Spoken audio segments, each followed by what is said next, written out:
प्यारे बच्चों, बायोमोलिक्यूल्स के लेक्चर 2 में आज हम कवर करने वाले हैं अमाइनो एसिड्स।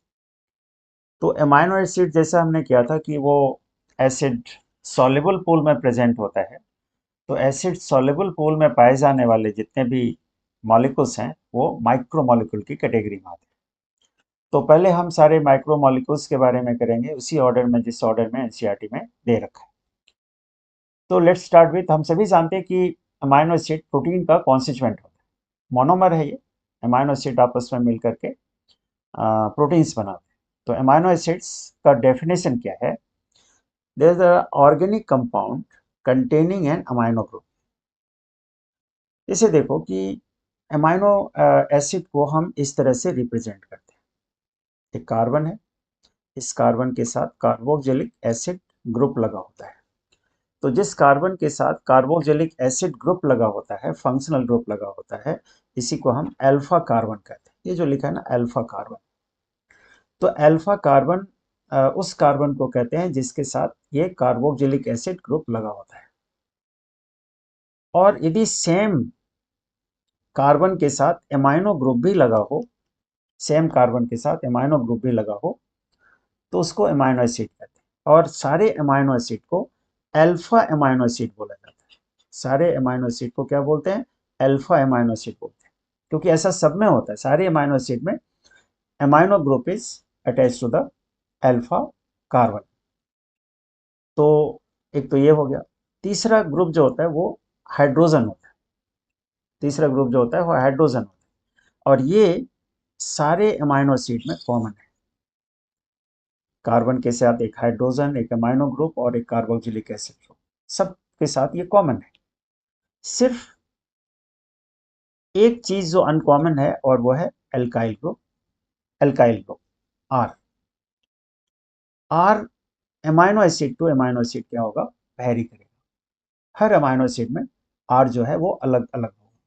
इसको अल्काइल ग्रुप कहते हैं। सिर्फ एक अमाइनो एसिड है, सिर्फ एक अमाइनो एसिड है, ग्लाइसिन। ग्लाइसिन, जिसमें R is represented by H. Glycine में R is represented by H. देखो यहाँ पर ग्लाइसिन का इन्होंने स्ट्रक्चर बना रखा है ना, यहाँ पर अगले पेज पर है ना। ये ग्लाइसिन, देखो ये ग्लाइसिन है। तो ग्लाइसिन में आर की जगह क्या होता है? एच होता है। तो ये जो अमाइनो एसिड है ग्लाइसिन, ये ऑप्टिकली इनएक्टिव होते हैं। और बाकी सारे अमाइनो एसिड जो होते हैं वो लीवो रोटेटरी होते हैं। लीवो रोटेटरी का मतलब है कि जब हम पोलराइज्ड लाइट को पास करेंगे तो वो लेफ्ट की ओर टर्न होगा। तो अमाइनो एसिड जो होते हैं वो लीवो रोटेटरी होते हैं, with the exception of glycine. Glycine is optically inactive. ठीक है। अमाइनो एसिड को सब्सटीट्यूटेड मीथेन कहते हैं। मीथेन में 4 हाइड्रोजन होता है, यहाँ पर 3 ग्रुप सब्सटीट्यूट हो जाते हैं। एक अमाइनो ग्रुप, एक कार्बोक्सिलिक एसिड ग्रुप और एक आर ग्रुप, इसलिए इसको सब्सटीट्यूटेड मीथेन कहते हैं। तो इसमें जैसा हमने देखा ही कि अमाइनो ग्रुप है, कार्बोक्सिलिक एसिड ग्रुप है, हाइड्रोजन है, ये तीनों चीज तो कॉमन है। आर वेरी करता है amino acid to amino acid. Amino acid to amino acid R group vary करता है। इसके बाद based on the nature of R group there may be many amino acid. R group के basis पर इन्होंने 3 amino acid का structure बना रखा है। तो ये तीनों आपको लर्न करने हैं। देख लो कि ये चीज कॉमन है सब में, सारे अमाइनो एसिड में कॉमन है। ग्लाइसिन में, एलेनिन में, सेरीन में, जितने भी अमाइनो एसिड है सब में ये कॉमन है। लेकिन आर सब में वेरी कर रहा है। ठीक है।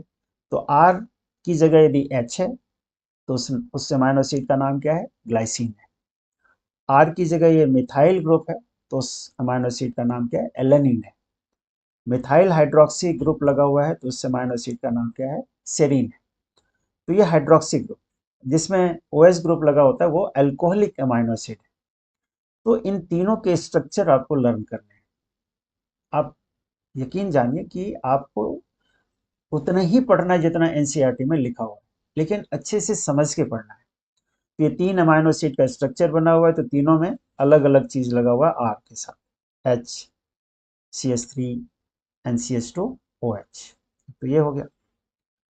अब आते हैं कि हाउएवर दिस प्रोटीन में ये 3 अमाइनो एसिड हो गए। प्रोटीन आज हम जानते हैं कि अमाइनो एसिड्स के जो नंबर है 1000 से भी ज़्यादा है, लेकिन क्या वो सारे अमाइनो एसिड्स प्रोटीन के फॉर्मेशन में पार्टिसिपेट करते हैं?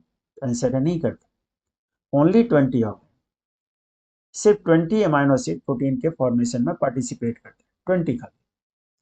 वो 20 कौन है? वो 20 वो अमाइनो एसिड्स हैं जो जेनेटिक कोड से स्पेसिफाई होता है, जिसके लिए कोई ना कोई कोड है ना, जो आप मॉलिक्यूलर जेनेटिक्स में इसके बारे में पढ़ते हैं।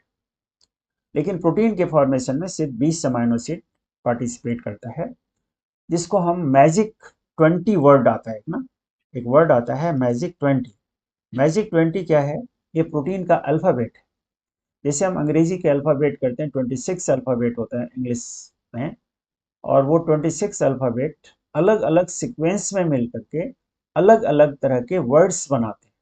ठीक उसी तरह से प्रोटीन के फॉर्मेशन में अलग अलग अमाइनो एसिड अलग अलग सीक्वेंस में लग करके अलग अलग तरह का प्रोटीन बनाता है। ये 20 प्रोटीन ही 20 अमाइनो एसिड ही अलग अलग तरह के प्रोटीन बनाते हैं। जिस तरह से किसी भी दो अलग अलग तरह के वर्ड में अल्फ़ाबेट का सीक्वेंस सेम नहीं होता, उसी तरह से प्रोटीन के फॉर्मेशन में अमाइनो एसिड का सीक्वेंस सेम नहीं होता। अलग अलग अमाइनो एसिड अलग अलग सीक्वेंस में लग करके अलग अलग तरह का प्रोटीन बनाते हैं। ठीक है, तो इन 3 अमाइनो एसिड का जो नाम अभी हमने किया था, देखो ग्लाइसिन में ग्लाइसिन है जिसमें हाइड्रोजन लगा हुआ है, मिथाइल ग्रुप जिसमें लगा हुआ है वो एलानिन है, और हाइड्रोक्सी मिथाइल ग्रुप जिसमें लगा हुआ है वो सेरीन है। ठीक है,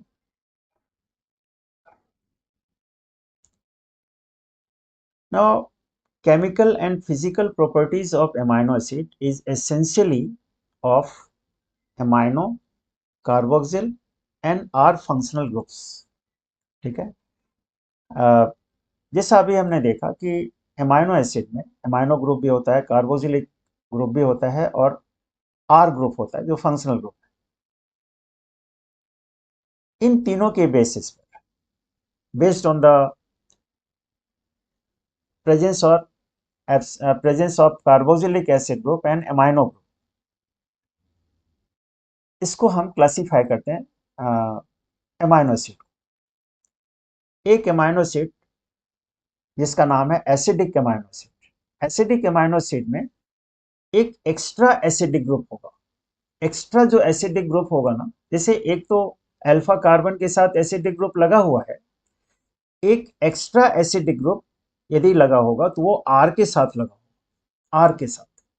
आर के साथ एक एक्स्ट्रा एसिडिक ग्रुप लगा हुआ है, उस अमाइनो एसिड को हम एसिडिक अमाइनो एसिड कहेंगे। उसका एग्जाम्पल क्या है? Glutamic acid. Glutamic acid is an example of acidic amino acid. एक और एग्जाम्पल होता है इसका स्पार्टिक एसिड। ज्यादा से ज्यादा आप दो नाम याद रख सकते हैं as an example of acidic amino acid.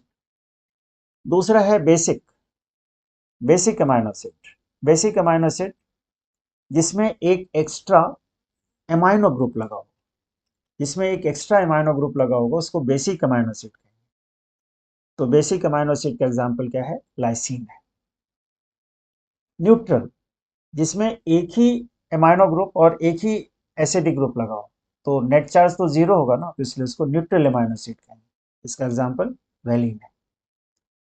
Similarly there are aromatic amino acid, जिसमें रिंग स्ट्रक्चर होता है, जिसमें रिंग स्ट्रक्चर होता है उसको एरोमेटिक अमाइनो एसिड कहते हैं। इसके तीन एग्जाम्पल है, टायरोसिन, फिनाइलएलेनिन एंड ट्रिप्टोफैन, है ना। ये एरोमेटिक अमाइनो एसिड के ये ट्रिप्टोफैन बड़ा इंपॉर्टेंट अमाइनो एसिड है, क्योंकि इसमें सबसे कॉम्प्लेक्स भी होता है, इसमें डबल रिंग होता है और सबसे ज्यादा एसेंशियल भी। एक और अमाइनो एसिड की प्रॉपर्टी होती है जिसको इसमें दिया हुआ है। हमारी बॉडी में सेल्स के अंदर amino acid in 3 different form में प्रेजेंट हो सकते हैं। ये जो बी वाला फॉर्म है जिसको लिखा हुआ है ज्वीटर आयन, ज्वीटर आयन, या इसके लिए एक और टर्म हम यूज करते हैं dipolar ion. Dipolar ion, zwitter ion को डायपोलर आयन भी कहते हैं। तो ज्वीटर आयन का क्या मतलब होता है? एक ऐसा कंपाउंड जिसमें एक साथ एक नेगेटिवली चार्ज ग्रुप हो और एक साथ एक पॉजिटिवली चार्ज ग्रुप, तो नेट चार्ज क्या होगा? जीरो होगा। तो दोनों, एक अमाइनो एसिड के पास एक पॉजिटिवली चार्ज ग्रुप और नेगेटिवली चार्ज ग्रुप है, that's why called dipolar ion. ये कब होगा, किस कंडीशन में होगा? तो एक डेफिनेशन यहाँ आपको याद रखना चाहिए, वो है iso electric point. Iso electric point, ये डेफिनेशन इंपॉर्टेंट है, इसको समझना। आइसो इलेक्ट्रिक पॉइंट वो पीएच होता है, आइसो इलेक्ट्रिक पॉइंट वो पीएच होता है जिस पर अमाइनो एसिड दोनों तरह के चार्ज ग्रुप को कंटेन करता है। जैसे कि यहाँ पर आप देखिए, ये दोनों तरह के चार्ज हैं। तो आइसो इलेक्ट्रिक पॉइंट वो पीएच होता है जिस पर एक अमाइनो एसिड में एक पॉजिटिवली चार्ज ग्रुप भी होता है और एक नेगेटिवली चार्ज ग्रुप भी होता है। क्योंकि वो पीएच क्या होगा, वो पीएच वेरी करता है amino acid to amino acid. Iso electric point एक अमाइनो एसिड का न्यूट्रल हो सकता है, किसी का एसिडिक हो सकता है, किसी का बेसिक हो सकता है, ये फिक्स नहीं है, it varies from amino acid to amino acid. तो आइसो इलेक्ट्रिक पॉइंट पर ये इस पीएच आइसो इलेक्ट्रिक पॉइंट पर ज्विटर आयन के फॉर्म में अमाइनो एसिड। लेकिन आइसो इलेक्ट्रिक पॉइंट से पीएच को बदल दो, चेंज कर दो, तो या तो पॉजिटिवली चार्ज हो जाएगा जैसे यहाँ पर देख रहे हो, या नेगेटिवली चार्ज हो जाएगा जैसे कि यहाँ पर देख रहे हो। तो जो इस वाले कंडीशन में देखें कि ज्विटर आयन से ये नेगेटिवली चार्ज फॉर्म में तब चेंज होता है जब हम पीएच को डिक्रीज कर देते हैं, सॉरी पीएच को जब हम इंक्रीज कर देते हैं, जब हम पीएच को इंक्रीज कर देते हैं, जब हम पीएच को इंक्रीज कर देते हैं by putting OH hydroxy group. तो हाइड्रोक्सी ग्रुप पुट करते ही अब देखो ये नेगेटिवली चार्ज हो गया है ना, इसका एक हाइड्रोजन यहाँ चला गया, ये वाटर में कन्वर्ट हो गया, और ये कंपाउंड किस में कन्वर्ट हो गया, नेगेटिवली चार्ज ग्रुप। तो जब हम पीएच को कम बढ़ा देते हैं, जब हम पीएच को बढ़ा देते हैं by addition of hydroxy group, तो zwitter ion form negatively charge compound में बदल जाता है।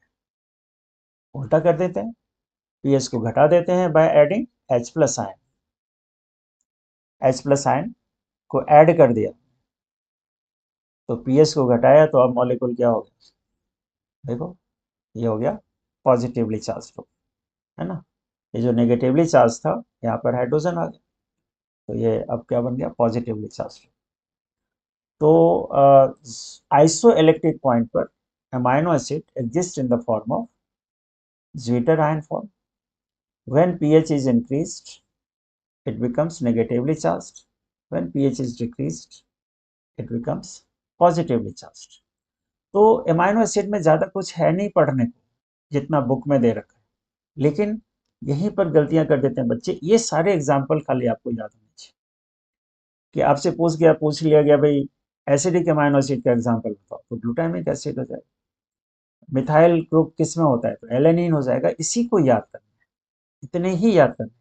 आप लोग क्या करते हैं कि आप आलतू फालतू चीज़ें पढ़ लेते हैं, लेकिन जो काम की चीज़ें हैं वो नहीं पढ़ते। तो जितनी बुक में लिखी हुई है वो सारे एग्जाम्पल, उसको आप लर्न कर लीजिए एंड देन देखिए, तो वो एग्ज़ाम में आपके मार्क्स आने लगेंगे और आपका कॉन्फिडेंस जो है वो लर्न होने लगेगा।